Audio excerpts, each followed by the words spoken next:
So I've heard some students have had some issues with double displacement reactions. This short video tutorial is to help you with that. So the first thing you want to do is log into Blackboard.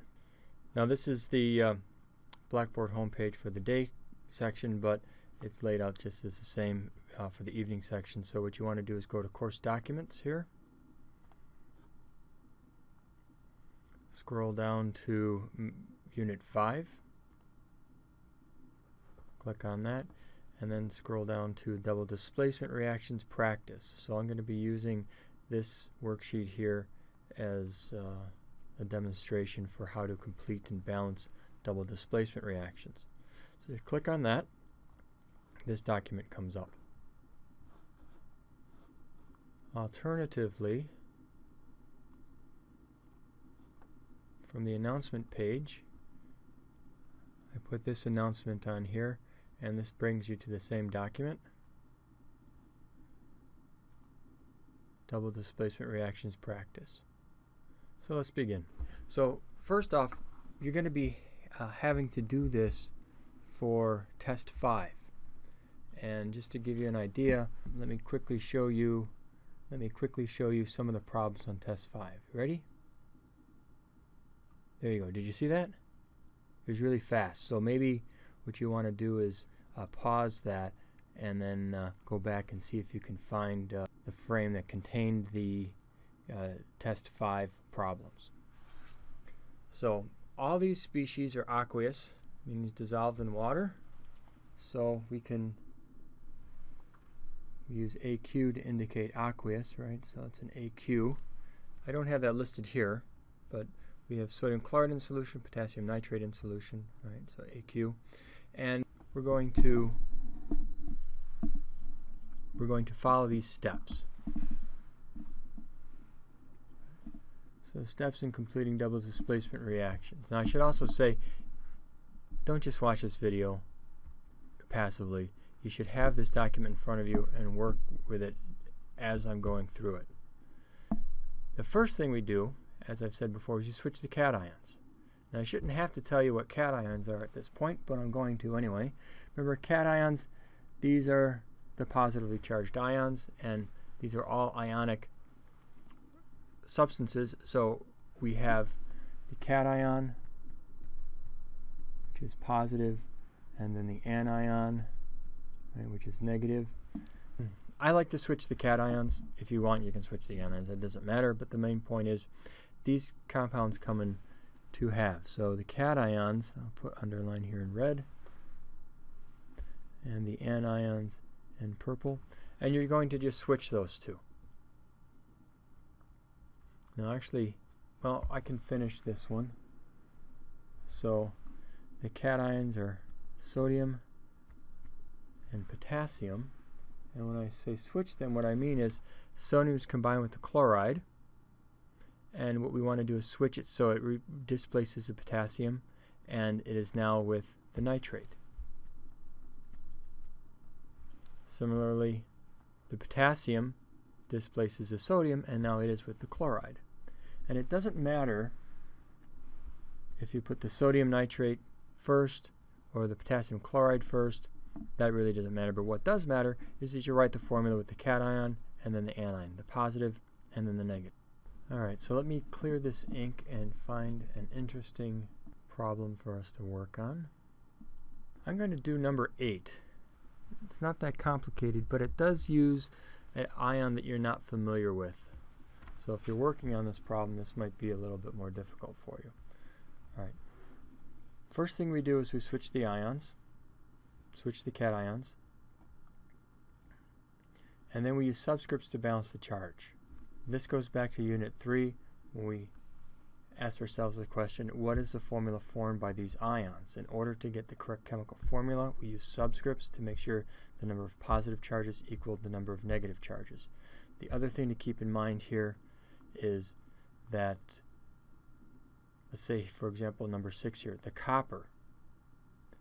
If you know what the charge is in the copper here in the reactants, it's going to be the same over here in the products. The charges don't change. Okay, so for number 8, just scroll this up. For number 8, we're going to switch the ammonium and the hydrogen. The C2O4 is, let me just write here, C2O4 has a -2 charge. This is the oxalate ion, and you might find the oxalate ion in your kitchen or under your sink or something like that where you have cleaning solutions. It's found, oxalic acid or the oxalate ion is found in a number of cleaning solutions, but it's used to remove rust stains and that sort of thing. Anyway, we're going to switch these two guys. So the hydrogen is going to combine with the hydroxide. So let me underline the anions. Right. We have ammonium hydroxide. The hydrogen combines with the hydroxide. Now notice it says H2. I'm not going to bring the 2 over. I'm just going to bring, and I'm going to put a plus charge here because I know the hydrogen is in group 1, so it's got a +1 charge. And the hydroxide is a polyatomic ion on, I believe it's page 62. I'm not sure, 62 or 68 in your book that I've asked you to know, that I've asked you to memorize. Now, these charges are already balanced. We have 1 positive, 1 negative, 1 hydrogen, 1 hydroxide. This is combining to form water, right? H2O. So if you wanted to, you could write it as H2O, but I'm going to leave it as hydrogen hydroxide. Okay. So this arrow is not a reaction arrow. I'm just saying HOH or this hydrogen hydroxide really is what it is water. Okay. Well, the charges are already balanced, so I don't. Okay. So these charges are already balanced, so I'm not going to need a subscript. Notice if I had included that H2, this subscript 2 here, then I would have 2 hydrogens here. And water is not, this would have been H2OH. I would have ended up with 3 hydrogens, and water is simply not H3O. Okay? So that's not what we're doing here. So just bring the ion over, don't have to bring its subscript. Now for the other product, we switch the hydrogen and the ammonium, right? So now the ammonium comes over here and displaces a hydrogen, so I have ammonium. Now the ammonium ion has a subscript, right? That's NH4. That's because the ammonium ion is NH4 with a +1 charge. But there's only 1 ammonium here. Right? If there was more than 1 ammonium, say if it was something like ammonium carbonate, then there would be a subscript 2 there. Right? So the ammonium ion is identified by NH4, right? It's got a plus charge, and then the C2O4. The C2O4 again is that oxalate thing that you're maybe not familiar with, and it has a -2 charge. Even if you didn't know it was -2 because you're not familiar with the oxalate ion, you could still figure it out because there's 2 hydrogens here. Right? If there's 2 hydrogens, each hydrogen has a +1 charge. That means the oxalate has to be -2. All right. So we've got we switched the cations. Let me clean this up a bit.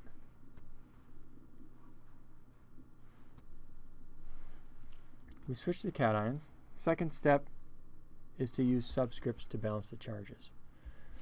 As I said before, for water, HOH, that's already balanced, but here it's not. Right? And just with ammonium carbonate, we use a subscript 2. I'm going to need 2 ammoniums to balance the -2 on the oxalate. All right. So what were the steps? We switch cations.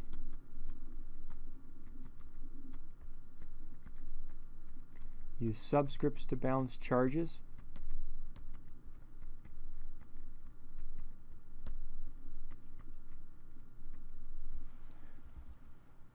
And I told you earlier that you should know these polyatomic ions. And it's not too late to learn them. Go back to, I believe it was page 62. I could have that number wrong, but it's near there.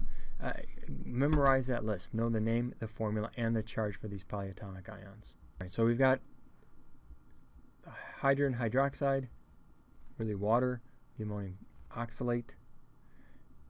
We applied subscripts to balance the charges. The next 2 steps can be done in either order. And I'm going to, if you scroll up I'm not going to do that now, but if you were to look at the top of the page, I think they have you balance this equation first and then look in the solubility table. I'm going to check the solubilities first. And if you do that, of course, water won't be on there because water is a liquid. Right? Water is formed during this reaction, but it is not soluble. It's the solvent. It's what's the ammonium hydroxide and the oxalic acid are dissolved in. So we're forming this liquid, and then this is the salt, ammonium oxalate. And ammonium oxalate is soluble. Most ammonium salts are. So here we'll put an AQ. I don't believe the oxalate ion would be in your solubility table either. That's why I'm doing this one. In any event, we've got a liquid and an aqueous or dissolved solid.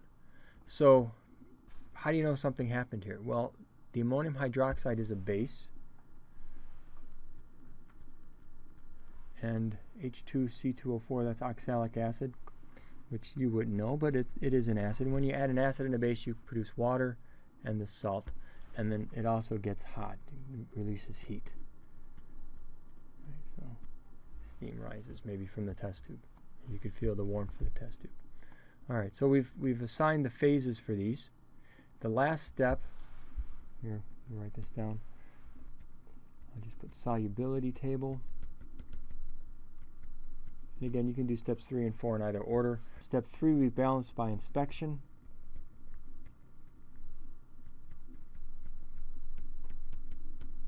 And what this means is we're going to use coefficients to balance the atoms, so you have the same number of each atom on both sides of the reaction. So let me clean this up a bit. And I'm not going to go through all the steps for balancing by inspection. That's kind of another lecture here. But if you notice, we have two ammoniums here. NH4 and then 2. That's 2 ammoniums. There's only 1 ammonium here on the left.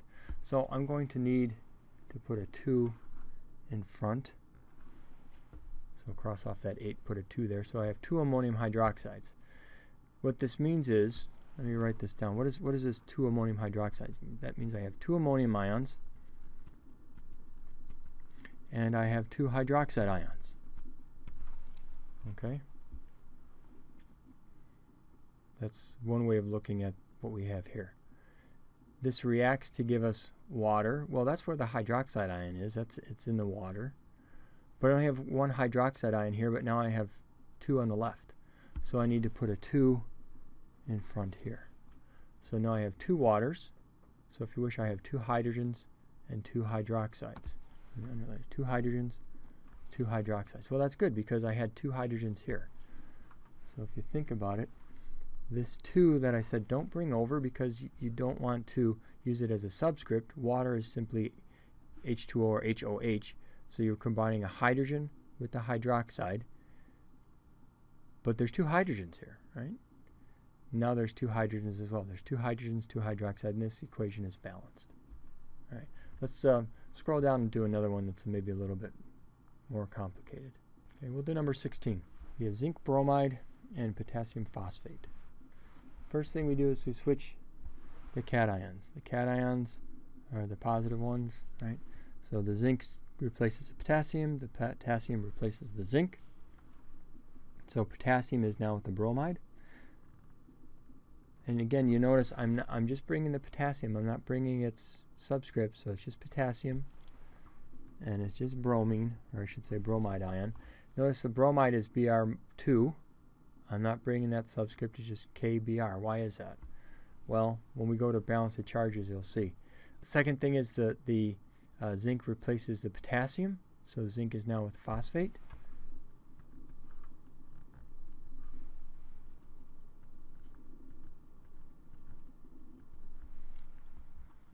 Okay.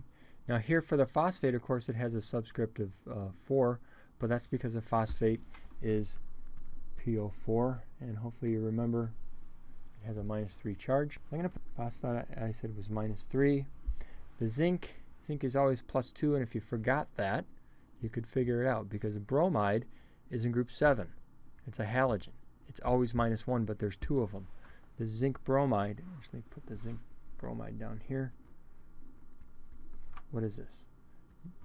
This is a zinc with a +2 charge and 2 bromides. Right? That's what that ZnBr2 is all about. All right, so if the zinc is if the bromide is -1, I need 2 of them, that means the zinc has got to be +2. So if it's +2 in the reactants, it's also +2 here in the products. Now these charges don't balance. 2 doesn't balance 3, right? So here we're going to have to do that crossover thing. We'll bring the 3 down here. So we have Zn3 and bring the 2 over here. Now we don't want 42 oxygens. We want 2 phosphates. So we're going to use this parentheses whenever you use a subscript on a polyatomic ion. All right, so this is now the correct chemical formula for zinc phosphate. Zn3PO4 parentheses 2. Right.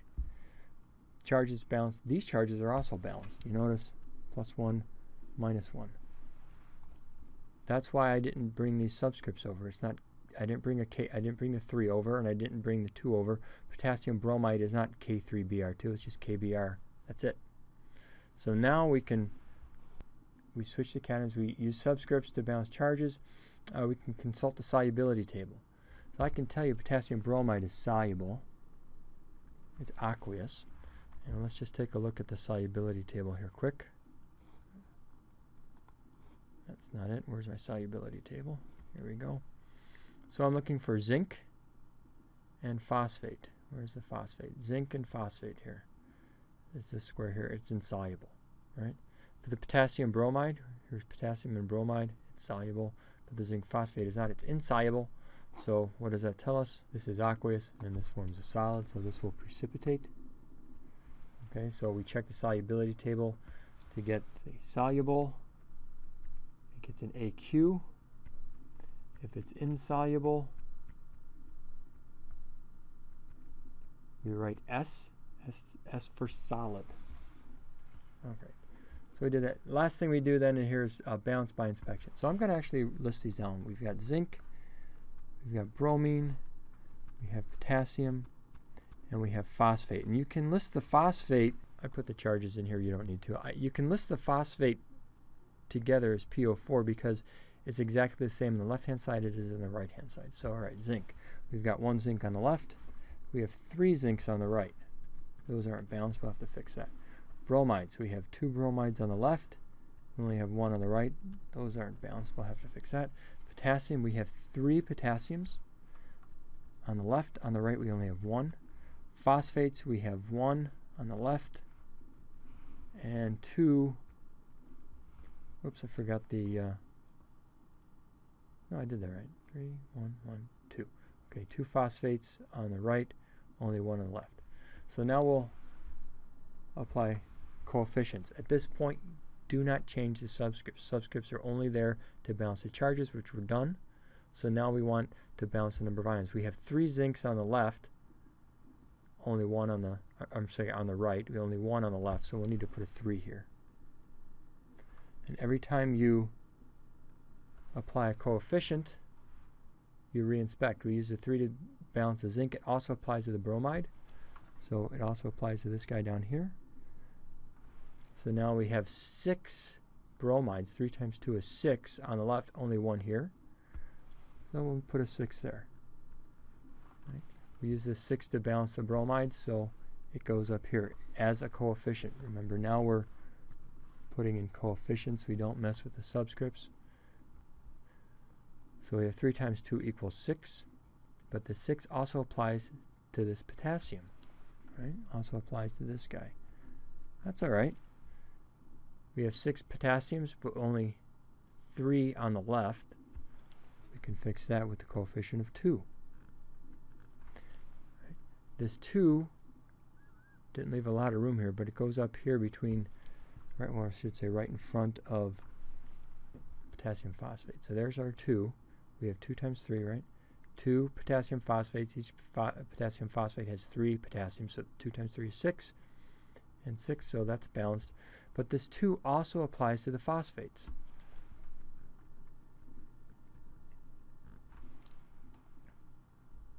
So now we have 2 times 1. We have 2 phosphates on the left and 2 phosphates on the right.